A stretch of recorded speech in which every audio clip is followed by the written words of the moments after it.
Welcome to the Voter Interest Project's candidate interviews for 2023. I'm Alan McPheeters, the Executive Director of the Voter Interest Project. Our mission is to provide voters with the information they need to make informed decisions about government, candidates, and ballot measures. Our focus is local. We cover Island County, its cities and towns, and various special districts, as well as the representatives from the 10th Legislative District. The 2023 elections are local and nonpartisan. We are covering 44 elective offices on this year's ballot, including mayors, city councilors, school board directors, and commissioners for hospital, port, fire, parks, and cemetery districts. 67 candidates filed for these offices during filing week in May, and we've invited all of them to do interviews for you. We also have extensive coverage of these elections and the actions of these government agencies on our website, voterinterests.com. The following interview is with Meg Olson, who's running for Mayor of Coupeville. We provided a list of potential questions to the candidate in advance of the interview. Well, good morning. Today is Saturday, October the 6th. We're here with Meg Olson, one of two candidates for Mayor of Coupeville. Meg, welcome to the Voter Interest Project. Thank you so much. I'm glad to be here. Great. Where are you today? Are you at the bookstore? Are you at home? Or where are you at? It's the same thing. We live in an apartment above the bookstore on Front Street in Coupeville, and I'm in the workroom in the apartment upstairs, which ends up sort of being shared between our home and our business. If my staff needs someplace quiet to get away, they use this room, and otherwise it's our house. Outstanding. I've always thought that would be neat to have a store and live above it. That's wonderful. Yeah, it's pretty good.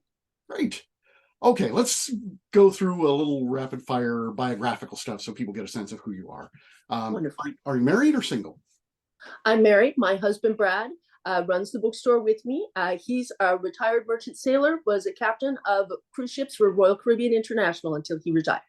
Wow, very good. And do the two of you have children? We do. We were foster parents for several decades, and our two children, Luther and Elizabeth, are foster kids that we adopted. And they are in their 20s now. Elizabeth has worked for the mussel farm here in Coupeville, though she recently has moved on to other ideas. And Luther works in construction in the Bellingham area. Very good. It's so funny you say that because my parents were foster parents for many years. It's a pretty wonderful thing to do. Yes, it is. And so I have two siblings. All three of us were adopted. Big age gaps between us. My parents knew their mothers, but I was adopted from the state agency in California. So how interesting. Now, were you raised here on Whidbey, or how did you end up in Coupeville? What's that story? We came to Coupeville. I was at a training in the region for elected representatives because I was serving on Blaine City Council at that time. Okay. And my husband was trying to get me away. So we came to Coupeville and we were here for the greening parade. And we were walking down the street and there was a sign on the side of this building that said for sale. And Brad said to me, "How about a bookstore?" I said, "Yeah, it sounds good." We had been looking. He was ready to retire. Our kids had left home. We were looking for a business we could run together and a new small town to move to. We had lived in Point Roberts, Washington, where we raised our kids. And then we moved to Blaine so that they could be teenagers, because it's hard to be teenagers when you're on a landlocked peninsula behind two international borders.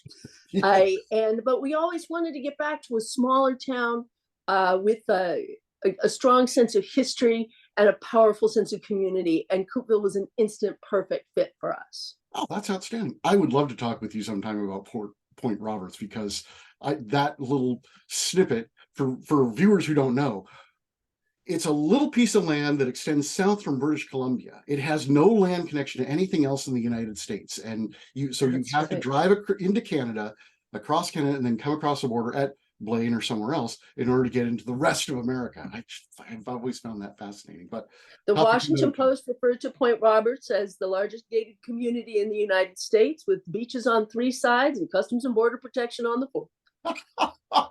That's delightful. Now, you said you just told me, and it went in and out, your husband was a merchant marine? Yes, he was. He worked for as a merchant sailor. And worked his way up to retired as a captain with Royal Caribbean. Outstanding. That's great. Now, So right now you're running the bookstore. Mhm. What's your professional experience before that? For 25 years before that, I was in community news. I was the editor for a number of community newspapers in Whatcom County, the Northern Light in Blaine, the All Point Bulletin in Point Roberts, as well as recreational and tourism directed publications. Okay. So I did that for most of my career, really, before we moved to Coupeville. And I still write the book reviews for the Mount Baker Experience. In fact, when I first moved here, I was still writing the Point Roberts newspaper remotely because I knew people, I connect well with people, and they felt comfortable talking to me. So that during that transition, I was calling the Point from right where I sit right now, and getting that community connected to its governance. Outstanding. So now I think I read on your website that you used to be on the city council in Blaine. Is that, did you Yes. get that right? Okay. So Yeah. how long were you on the city council? Not long. I was appointed to fill a vacancy, and a year later, I resigned to move here and take over the bookstore. Okay. So were you there through a budget cycle I was definitely there through a budget cycle, and it's worth mentioning that the reason I was selected to serve on Blaine City Council is that I had covered Blaine City Council for the Northern Light at that point for 10 years. I had been through a number of budget cycles, every workshop, every public hearing. I had had endless meetings with city managers about lines on the budget that I didn't understand. Why is that allocated here and not here? How come you're paying a staff member in two different departments? So it's a process I'm familiar with from behind the notebook. And it was because of that sort of deep institutional knowledge that I was selected for the position on Blaine City Council. Very good. Very good. Do you have any other municipal boards or commissions or community organizations that you've been involved with? I had a list because Outstanding. there's some. I've been involved in community service and in community activities my entire life, from Campfire Girls to today. When I was in Point Roberts, because in a small town, a journalist plays a crucial role in connecting that community to its governance, and a crucial role in the political and community life. So when I lived in Point Roberts, I very intentionally did not join any boards or associations because it would have presented a conflict of interest for my work as the editor of the newspaper. And in that town, there is no mayor, there is no municipal government. So the editor of the newspaper becomes sort of the community sounding board for so many things. Wow. So in Point Roberts, I was not. In Blaine, I was a member of city council, but I was also a member of the Salishan Neighborhood Association. Since moving to Coupeville, I was on the board of the Coupeville Historic Waterfront Association until I announced my candidacy for mayor, and again saw a potential for conflict for that board's very important role in this community needs to work closely with town hall. I didn't want any perception of conflict, which is often just as bad as a conflict itself. Yes. And so I resigned from that position. I'm a member of the Coupeville Lions, and I'm hoping, working with them, we're working with an amazing teacher at the schools to be a new advisor to revitalize the Leo's Club, which is in the process of needing to be restructured after a leadership void. Okay. So always something. Very good. You know, you raise an interesting question, and I don't want to cast aspersions on anybody, but I have wondered. There are members of the Coupeville Town Council who are in leadership positions with the Whidbey Camino Land Trust, with the Whidbey Camino Tourism Board, and those are both organizations that have business before the town.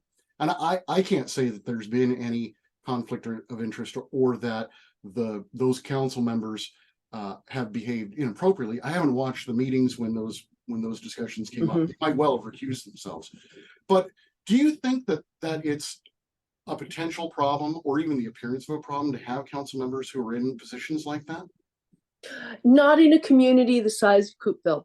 Coupeville has 2,000 people some of them are not adults. So there's a Sure. limited pool of people who are able and willing to serve in positions of leadership. And I think it's important to take advantage of that desire to lead when it's there. What's critical is that if a decision is in front of town council that deals with an organization that those council members may play a role in, that they recuse themselves and possibly absent themselves from the discussion. I think that often is important as well. In Blaine, a perfect example is that the Salishan Neighborhood Association, and I was on their board, had been negotiating with the city to build traffic circles in the neighborhood. And so when those topics came up, I just said, sorry, folks, I'm going to go get a cup of coffee.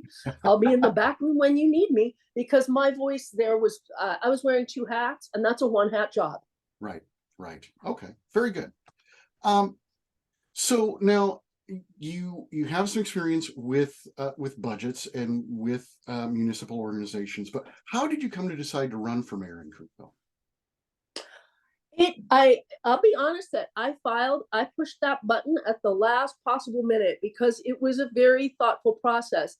I run a business that is growing very quickly, and I had to evaluate: do I have staff? It was a hard decision for me. However, since I moved to Coupeville, there's been a quiet dissatisfaction from a number of community members that I grew to share about feeling that there was not opportunities for stakeholders to have meaningful contributions to the decision making at the town level.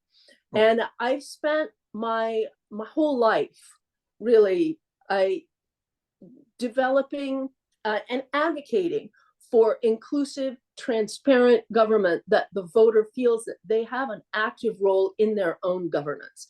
And Molly had run unopposed for 2 terms. Mm-hmm. And I thought it was time, if nothing else, to have that discussion and to engage the community in the discussion.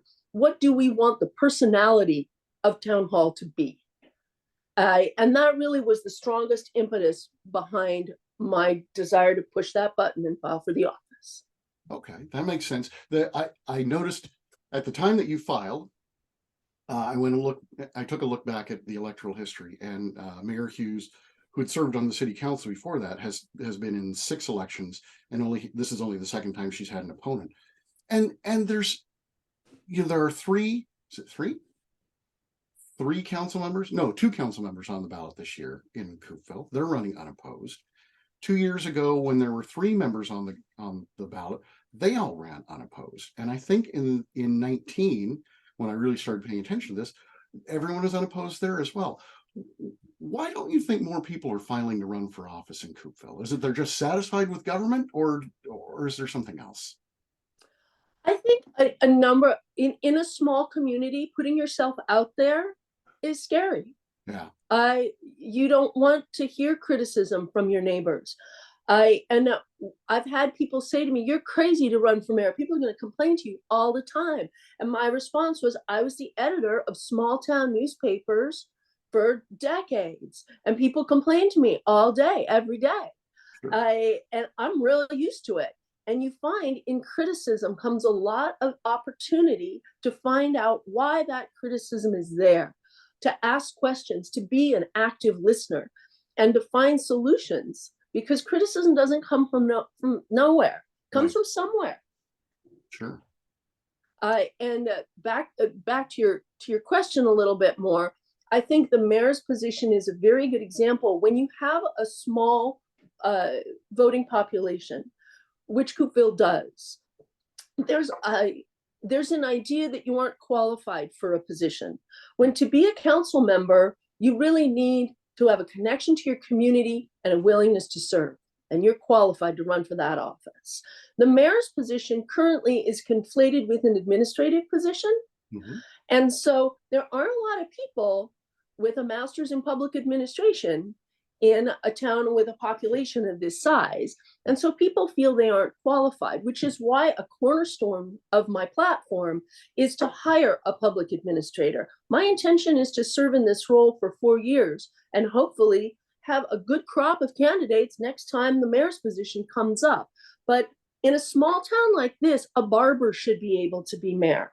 Any voter who has a strong connection to their community, a willingness to serve, and powerful leadership skills should be able to fill that role. But with the regulatory environment, I have heard concerns from town council members and from the mayor herself that, for example, if you get a large grant, which Coupeville does and Coupeville needs, the paperwork involved in administering that grant is becoming more and more onerous. Yes. The paperwork involved in applying for grants, the Growth Management Act, the requirements of complying with the Growth Management Act are enormous. And Coupeville went without a revised comprehensive plan for over a decade when it's supposed to be revised every 5 years. Right.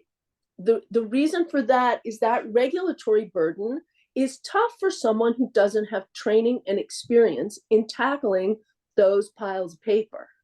And a professional administrator would fulfill that role while the mayor, still elected, still the CEO, would connect with the community and would have the time and the bandwidth for a more inclusive kind of government. And in 4 years, a barber could run for that position. Okay. And that's the way small town democracy is supposed to work. Sure. Well, and we're seeing a really good example going on in your neighbors to the south in Langley. They have for many years had problems with audit compliance and everything else, and they have gone to the step of hiring a city administrator to the point where the current mayor tried to veto something and didn't realize that wasn't part of his power as mayor. So I see the merit in what you're saying. It's regrettable from my point of view that municipal life has gotten so complex, but I certainly understand the point that that complexity does require some professional knowledge. Very good. And I think more and more, the City Managers Association of Washington, though I'm certainly not advocating a city manager for the town of Coupeville, but they represent all town administrators.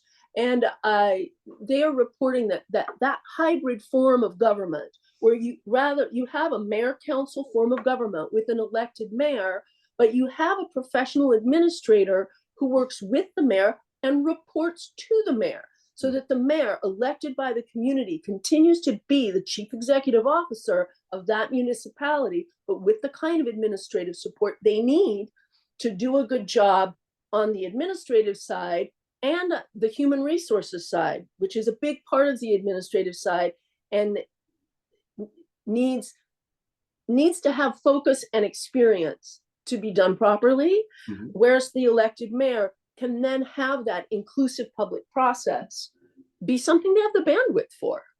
Sure. Now, you've said that you would transfer, that might be overstating it, but reduce the salary of the mayor and use that money to pay at least part of the salary of a town administrator. That's right. So I don't know what the salary of the mayor of Coupeville is right now. But in this experience that Langley had, the mayor went from making $55,000 a year. Initially, they proposed that the mayor's salary would be $700 a month, for about $8,400 a year. I think they ramped that up to a little over $12,000 because they realized, depending on how much time the mayor spent, they would be under the minimum wage that the city of Langley had passed. So what do you think is the right amount of time that the mayor of Coupeville should be spending on the job, and how much compensation should that job have? I think at this point, my out of the box thinking is that the mayor of Coupeville makes 72 with a $30,000 benefit package. Okay. And most of that, including the bulk of that benefit package, not all of it, would be put aside for an administrator. I think that the mayor should, if you're looking at an every other week council meeting, and working closely with town council members is critical in the mayoral role. And so between that part and, as I've mentioned over and over again, building in more opportunities for the public to talk to their elected representatives. So I think that the town of Coupeville needs an email newsletter that's more robust, needs a website that's more robust, maybe Facebook, maybe Instagram, I don't know. And there need to be opportunities for neighborhood associations to say, this week, I would like the mayor to come and listen to us. Mhm. Just in getting ready for the election, I have sat in a lot of living rooms, and I love living rooms. Because I've had these amazing conversations about issues I never thought were out there, and they deserve consideration. They deserve research. Birth control in deer, for example, that came out of left field, but I've been reading about it, and there are municipalities that do it. So I don't like saying no to anything, and I think you need to build that living room time in to have these ideas come out of the community to be considered, to be looked at. Sure. And so my initial thought was that it would be about a 10-hour-a-week job, and that about $1,000 a month.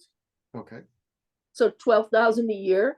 Mm-hmm. So there would need to be shuffling of funds, no question. There would probably need to be shuffling of staff and staff responsibilities. Right. And that's something that possibly I have a great faith in consultants used judiciously. Mm-hmm. And Blaine underwent a city manager transition while I was there, and the services of a consultant were very valuable. So I think that would be something I'd like to, again, the importance of professional experience and knowledge is worth paying for. Sure. And bringing a consultant on board to look at the staff structure, see where there are duplications, see how the staff might need to be reorganized to hire a professional administrator. That's something that I would not do and avoid. Okay, fair enough. It's an interesting idea. I had not really given much thought until Langley started their process. And of course, Oak Harbor hired Blaine Oborn as their city administrator. I think it's about 5 years ago now. So not an uncommon question, certainly. Aside from that, well, I shouldn't set that aside. I always like to ask candidates, what do you think is the biggest challenge for the town of Coupeville? Is it this professional administration problem, or is there something else? The professional administration problem is one of institutional structure, mm-hmm. and that's in town hall. I think by addressing that change, other challenges for the community will be easier to tackle. But I have a punch list, and I don't know if we have time to go over them all. Sea level rise. Mm-hmm. Perhaps I see things differently sitting here on Front Street above a bookstore that got flooded last December 27th. But I talked to neighbors all along the Coupeville waterfront, which is a good chunk of Coupeville. It's a problem that needs to be addressed. The town has completed a risk assessment, but there has not been a move to take it from assessing risk to evaluating solutions. And that move needs to happen quickly. Another thing I think that Coupeville could benefit from is a housing needs assessment. Mm-hmm. During the development of the recent comprehensive plan, I think the strongest voice from the community is we don't want high density, low income housing to affect the character of our town. Sure. But that voice was also met with and agreed with people saying, we also want our restaurants to operate. We want our retailers to operate. We want staff in our hospital. And there is no affordable housing here. So if a housing needs assessment is your first step. Let's get some data on the table. Find out what proportion of people who work in Coupeville are able to live here. One of my lead booksellers lives in a friend's shed. He's pretty happy in the shed, but if I'm elected mayor, I have another staff member wanting to join my team who can't find someplace to live. Right. We have had restaurants close or change their plans for open hours because they couldn't find a cook. And it's a very real need. So a housing needs assessment is the place to start. Once you have that established, I have been reading some marvelous solutions from Vail, Colorado to Auckland, New Zealand, about communities who have found creative, character-driven solutions, from accessory dwelling units, tiny homes, shared sharing lodging space with tourism operations, like with lodges that have some of their units that are too small to meet the standards that current tourists want, that they've been using for seasonal staff, because seasonal staff isn't in here. Lots of creative ideas, but you need to know where to start. And a housing needs assessment is that. Also, tourism management. Mm-hmm. Tourism has really been growing in Central Whidbey. And the Whidbey Camino tourism has just, I don't have the term in front of me, but it's basically, it's small footprint tourism. And they've been working on a really amazing program to encourage people to visit this beautiful place without trampling its fields and without leaving a big impact. And the town, though, needs to work with other stakeholders, with Whidbey Camino Tourism, with the reserve, with national parks, with state parks, to develop a really robust multi-stakeholder plan specific to Coupeville and Eby's Landing National Historic Reserve, so that people can enjoy the area, we can enjoy the sales tax dollars, and we still get to preserve the character that is why people call this home. So I believe the term you're looking for would be, actually they've rebranded to Embrace Whidbey Camino, and they have used both the terms regenerative tourism. That's it. And transformational tourism. I think they're branding it as regenerative tourism, but they're relying heavily on an organization that uses the term transformational tourism. That's what I was thinking of. Thank you. So, so I want to go back. I mean, we're running short on time, but I just find this category fascinating because it comes up. I live in Oak Harbor. Certainly, it's a topic of discussion here and in Langley as well. This housing problem. Now, I used to be on the Planning Commission in Oak Harbor, so I know this much about it. It seems to me that you think about a triangle that has three, corners. The solution is literally somewhere in the triangle.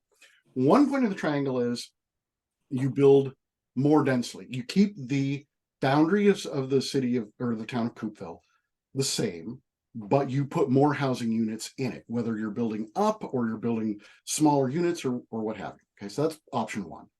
Another corner is you expand the boundaries of the town or of the city of Oak Harbor or the city of Langley, and you build more single family homes, the character of which is most of all of these communities, but you're over a larger area. So the risk with that would be sprawl. The third option is to do nothing and let the prices just keep going up, because as far as we can tell, people aren't going to stop trying to move to Whidbey Island. That's right. It's beautiful here, right? So obviously no one's going to go for any of these corner options, but do you have a preference, or have you sensed a preference from what you've read of the housing needs in the area? Which of those is kind of the more dominant answer? I think Coupeville faces a more complicated picture in that Coupeville is part of Eby's Landing National Historic Reserve, right, which means there are historic preservation, but also, I believe, Coupeville is a town, and I'm not completely sure, but there are limits to boundary expansion that those two issues play into. Yes. So that hasn't really been discussed in the conversations I've been a part of. Increasing density, building small, high-density developments within town limits has strong support from a small number of people who believe strongly in people living and working in the town that, in many cases, that they grew up in and were born in. Sure. But for most people I'm talking to, they don't want to see, they want to keep things lower density or medium density and not high density, right, which is why I think somewhere inside of your triangle, and some people do want to do nothing, but very few. Yes. Inside of that triangle, that's why a housing needs assessment is critical, because at least in the comprehensive plan, they were looking at available housing units to accommodate the current population, and accommodate population growth, not looking at who's commuting in and who's choosing not to move here to take a certain job because there's no housing. So that's not a full picture. So that housing needs assessment is going to give you information. Are we looking at housing for single people in their 20s who are in town seasonally to work in restaurants, or are we looking at housing for young families? Once you start putting that into your triangle, then you can start seeing, okay, what kind of housing do we need? The opportunity to build accessory dwelling units, for example. Coupeville has an aging population. Some of them facing rising costs, property taxes, utilities, worry that they won't be able to stay in their home. If they have a portion of their home that they could rent to a seasonal worker, that's a win-win situation. So it really comes down to finding those opportunities. And that, again, goes back to a public process. I would love to have a room full of stakeholders, from property owners, young families, people who commute in, and let's crunch some ideas out. Let's get creative, because that's where solutions come from. They come from the community. I like that answer a lot, and I'd love to continue, but we're 29 seconds away from the end of our half-hour timer, so I think we probably better wrap up. If people want to know more about you and your campaign and your vision for Coupeville, what's the best way for them to find that out? I mean, is it a website or Facebook? Or... It's the website. So it's megforcoupeville.com. I wish I had my little... I have a fabulous postcard that's not in my hand. If you were looking at my fabulous postcard, it would say, vote Meg for Coupeville Mayor, megforcoupeville.com. That's where you go. Okay. Well, we will put that, we talked earlier about this is going to go on YouTube and our website and everything. In both of those places, we'll put a link to that website so that people can find out more about what you're doing. So that's fantastic. Great. Meg, thank you so much. I really appreciate your taking the time. I think it'll be very helpful for the voters in Coupeville. Thank you. With your campaign. Thank you so much. I've loved having a chat with you. Great. Thanks. We'll talk again soon. Please. Bye-bye. Bye-bye. Well, thank you for watching our interview with Meg Olson, who's running for the mayor of Coupeville. We invite you to subscribe to our newsletter, available in 4 local editions: Camano Island, North Whidbey, Central Whidbey, and South Whidbey. The newsletter arrives in your mailbox every Monday morning with news and events from your part of Island County. Subscribe to our newsletter at voterinterests.com/subscribe. And look for more of these candidate interviews as the election season continues. Thank you and have a great day.